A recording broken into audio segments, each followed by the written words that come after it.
Hi, this is Billy Zell with Synergy One Living. So I'm going to do my best to help you guys prepare as the election rolls forward and as the press picks up on this. Housing affordability has dropped a lot.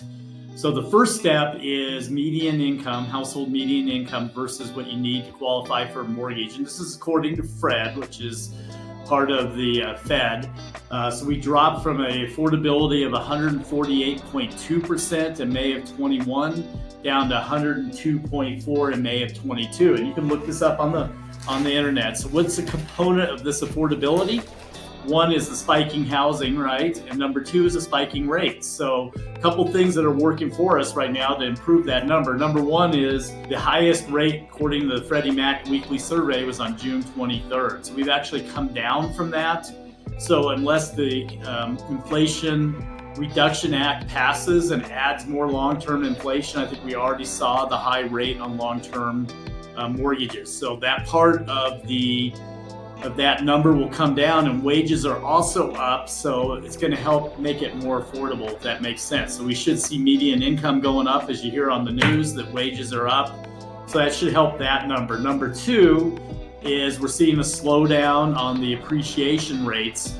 I honestly think we hit the high back in May or June contracts, and we'll come down a little bit into the end of the year. So we'll definitely have appreciation. All projections I've seen from January to December, and January to December next year, we'll probably also have appreciation, but it's not going to be at the same amount. What was causing the appreciation? A lot of it was immigrants from other states. So a quarter of our immigrants come from California, and we're in the top 10 most expensive houses as far as the immigrants coming in have more buying power than folks are already here. So they have 11.8% more buying power than somebody that's here is trying to move up. So that's also helped to fuel our housing spike here in Denver. So as long as we have immigration still coming in from other states, hate to say it, but I don't see much of a chance of a decrease in value. Also talking to my agents over the last couple of weeks, we're still well below 10,000 total housing listed on the market. I'm going to pull the number soon for end of July, but I imagine we're going to come in somewhere around 7,500 houses, talking to my agents available in the metro. And according to Long Welsh, who does a lot of number crunching at Your Castle, he thinks we need 25,000 to be a neutral market. So we're still a seller's market, much more even. And I think the affordability is going to start coming into play a little bit more. And keep in mind, you date the rate, you love the house. So if rates did come down in the future, I'm not saying they will.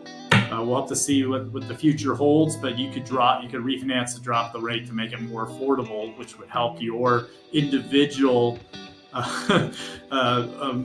numbers on that. But if you got any questions, let me know. Sorry, I tried to bite off a lot, but I think we have three components: immigration coming in, the 30-year rates, and the pace of housing. I think all those are going to work it a little bit to make it more affordable going forward because of the higher wages. I can be reached at 720-617-7720.